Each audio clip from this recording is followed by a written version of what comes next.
mereka mendapati bahwa lebih dari 15% tentara Amerika yang ditempatkan di sana kecanduan heroin. Selamat datang di channel Bahas Buku yang akan membahas buku apa saja. Sebelum kita lanjut, jangan lupa untuk subscribe, like, dan komen channel ini. Assalamualaikum warahmatullahi wabarakatuh. Halo teman-teman semuanya, jumpa lagi dengan saya di channel Bahas Buku. Dan pada kesempatan kali ini kita masih membahas buku Atomic Habits karya James Clear. Dan sekarang kita akan masuk ke episode ke-8, bagian ke-7 dari buku Atomic Habits ini.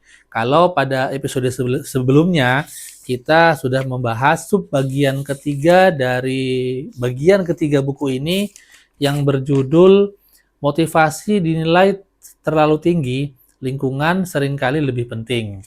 Nah, jadi sebelum kita masuk ke sub bagian keempat, saya akan membacakan ringkasan dari sub bagian ketiga. Yang pertama adalah, sejalan dengan waktu, perubahan-perubahan kecil dalam konteks dapat mengantar ke perubahan-perubahan besar dalam perilaku. Setiap kebiasaan dimulai dengan petunjuk. Kita lebih mungkin melihat petunjuk yang menonjol.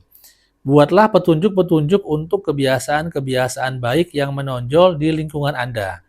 Secara bertahap, kebiasaan-kebiasaan Anda menjadi terhubung tidak dengan pemicu tunggal, tapi dengan konteks keseluruhan yang melingkupi suatu perilaku. Konteks menjadi petunjuk. Lebih mudah membangun kebiasaan baru di lingkungan baru karena Anda tidak bekerja melawan petunjuk-petunjuk lama. Jadi itu adalah ringkasan bab dari sub bagian ketiga, bagian kedua buku ini. Baik, sekarang kita akan masuk pada sub bagian keempat yang merupakan sub bagian terakhir dari bagian kedua yang berjudul Rahasia Pengendalian Diri.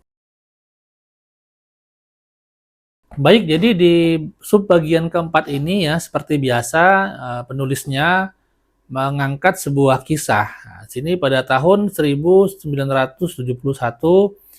ketika Perang Vietnam memasuki tahun ke-16-nya, anggota Kongres Robert Steele dari Connecticut dan Morgan Murphy dari Illinois menyampaikan temuan yang membuat publik Amerika terenyak.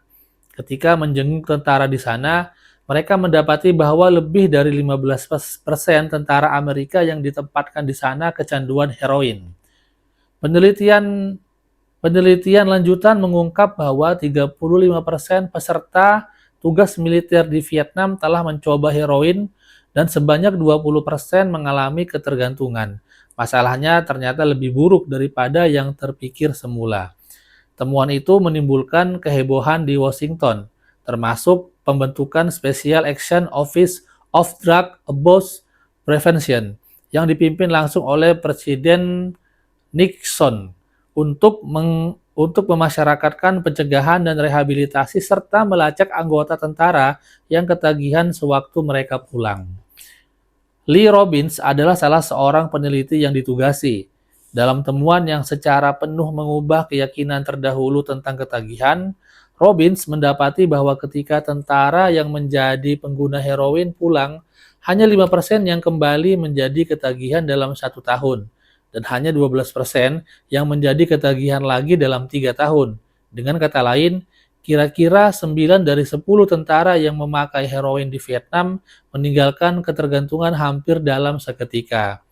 Temuan ini bertolak belakang dengan pandangan banyak orang pada masa itu, yang menganggap ketagihan heroin bersifat permanen dan tidak dapat dipulihkan. Sebaliknya, Robbins mengungkapkan bahwa ketagihan dapat hilang secara spontan kalau ada perubahan radikal dalam lingkungan yang bersangkutan. Di Vietnam, tentara menjalani hari bersama petunjuk-petunjuk yang memicu pemakaian heroin. Barang itu mudah didapatkan. Mereka terus berada dalam suasana perang yang memicu stres. Mereka berteman dan bergaul dengan sesama tentara yang juga pengguna heroin. Dan mereka ribuan kilometer jauhnya dari rumah. Namun begitu seorang tentara pulang ke Amerika, ia berada dalam lingkungan yang tidak berisi petunjuk-petunjuk itu. Begitu konteks berubah, kebiasaan pun berubah. Nah, teman-teman, dari kisah tadi kita dapat memahami ya bahwasanya kebiasaan itu dapat berubah berdasarkan lingkungan yang kita hadapi. Itu kisah ya tadi tentang tentara Amerika yang dikirim ke Vietnam ketika pada saat itu memang keadaannya tentara mau tidak mau mereka harus menggunakan heroin untuk menghilangkan rasa sakit ataupun rasa takut dalam menghadapi suasana perang. Dan mau nggak mau tentara yang lainnya juga akan ikut dengan suasana atau lingkungan yang ada di sana. Tetapi ketika kembali ke Amerika, ternyata masih ada beberapa persen tentara itu yang bisa menghilangkan ketergantungan kepada heroin diakibatkan atau disebabkan karena lingkungan yang ada di lingkungan mereka yang baru di Amerika. Kemudian dilanjutkan ya di halaman 107, kajian-kajian terkait Vietnam berlawanan dengan banyak keyakinan kultural kita tentang kebiasaan buruk karena bertentangan dengan asosiasi konvensional bahwa perilaku tidak sehat adalah kelemahan moral. Bila Anda kelebihan berat badan, rokok, atau pecandu, seumur hidup Anda diberitahu bahwa itu karena Anda tidak memiliki kendali diri, bahkan mungkin karena Anda orang yang tidak baik. Gagasan bahwa sedikit pendisiplinan akan memecahkan semua masalah sudah tertanam mendalam di kebudayaan kita. Namun, penelitian ini belum lama ini menunjukkan sesuatu yang berbeda. Ketika ilmuwan menganalisis orang-orang yang terkesan memiliki kendali diri istimewa, ternyata orang-orang ini sama sekali tidak berbeda dari mereka yang bermasalah. Sebaliknya, orang-orang yang didisiplinkan lebih baik dalam menata hidup mereka sedemikian sehingga tidak memerlukan kemauan dan kendali diri yang heroik.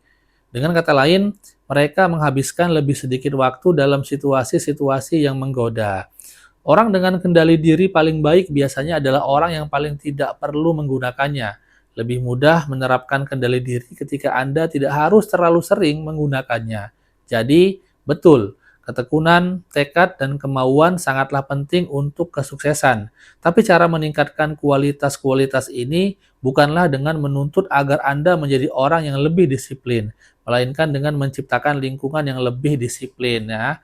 Lagi-lagi disebutkan bahwasanya lingkungan itu sangat mempengaruhi perilaku ataupun kebiasaan kita. Kalau kita berada pada lingkungan yang baik, maka kebiasaan-kebiasaan buruk yang sering kita lakukan itu akan berangsur berubah menjadi kebiasaan yang lebih baik. Nah, itulah pentingnya kita berada dalam suatu lingkungan yang baik yang dapat mempengaruhi sifat, sikap, perilaku, dan kebiasaan kita. Nah, jadi itu tadi adalah beberapa ya penjelasan yang ada di subbagian keempat dari bagian kedua ini yang berjudul Rahasia Pengendalian Diri. Nah, kemudian untuk ringkasannya adalah yang pertama, kebalikan hukum pertama perubahan perilaku adalah menjadikannya tak terlihat. Yang kedua, begitu suatu kebiasaan terbentuk, mustahil Anda melupakannya. Yang ketiga, orang yang terkesan memiliki kendali diri cenderung menghabiskan lebih sedikit waktu dalam situasi-situasi yang menggoda, lebih mudah menghindari godaan daripada melawannya. Yang keempat, salah satu cara paling praktis untuk menghilangkan kebiasaan buruk adalah mengurangi perjumpaan dengan petunjuk yang menyebabkannya. Dan yang kelima, kendali diri adalah strategi jangka pendek, bukan jangka panjang. Nah, teman-teman, itu tadi adalah ringkasan dari subbagian keempat atau subbagian terakhir dari bagian kedua buku Atomic Habits. Kemudian juga di bawahnya ya, di bawah ringkasan tadi, di sini penulis kayak seperti membuatkan sebuah matriks ya, cara menciptakan kebiasaan baik. Itu ada terdiri dari beberapa, kalau di sini penulis menyebutnya adalah hukum. Hukum pertama yang pertama menjadikannya tak terlihat, yaitu mengisi kartu nilai untuk kebiasaan. Tuliskan kebiasaan-kebiasaan saat ini untuk menyadarinya. Kemudian bagian kedua dari hukum pertama tadi, yaitu yang tentang menjadikannya terlihat, menggunakan niat implementasi. Aku akan perilaku pada waktu di lokasi.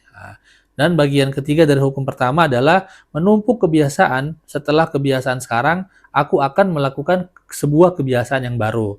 Terus yang bagian keempat dari hukum pertama yaitu menjadikannya terlihat, merancang lingkungan, menjadikan petunjuk kebiasaan baik terlihat. Nah, kemudian untuk hukum keduanya adalah menjadikannya menarik. Hukum ketiganya adalah menjadikannya mudah, dan hukum keempatnya adalah menjadikannya memuaskan. Nah, kalau tadi adalah cara menciptakan kebiasaan baik, Selanjutnya adalah cara menghentikan kebiasaan buruk. Nah, maka ini adalah kebalikan dari yang tadi, yang cara menciptakan kebiasaan baik.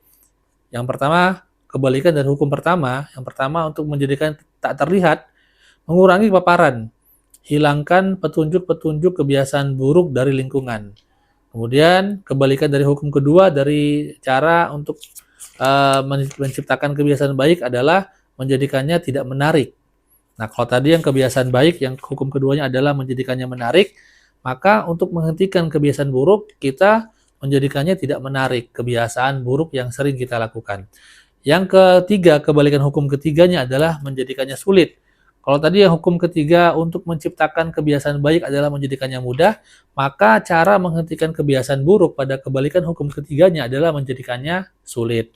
Dan yang terakhir, kebalikan dari hukum keempat untuk menghentikan kebiasaan buruk adalah menjadikannya mengecewakan. Kalau tadi cara menciptakan kebiasaan baik untuk hukum keempatnya adalah menjadikannya memuaskan, maka untuk kebalikan hukum keempat untuk menghentikan kebiasaan buruknya adalah menjadikannya mengecewakan. Nah, ini ada catatan di bagian bawah. Anda dapat mengunduh versi yang dapat dicetak untuk kumpulan trik terkait kebiasaan di atomichabits.com. Oke, teman-teman, jadi itu tadi adalah sub bagian keempat atau sub bagian terakhir dari bagian kedua buku ini yang berjudul Rahasia Pengendalian Diri. Nah, pada episode berikutnya kita akan masuk pada bagian ketiga buku ini yang berjudul Kaidah Kedua, yaitu menjadikannya menarik. Nah, teman-teman, terima kasih karena sudah menonton video ini dari awal hingga akhir sampai selesai. Dan saya mohon kritikan, saran, dan komentar dari teman-teman untuk menjadikan video ini lebih menarik ya. Dan buat teman-teman yang ingin membeli buku Atomic Habits karya James Clear ini, nanti link pembeliannya akan saya cantumkan di deskripsi video ini. Baik semuanya, terima kasih sudah menonton video sampai selesai. Terima kasih semuanya. Assalamualaikum warahmatullahi wabarakatuh.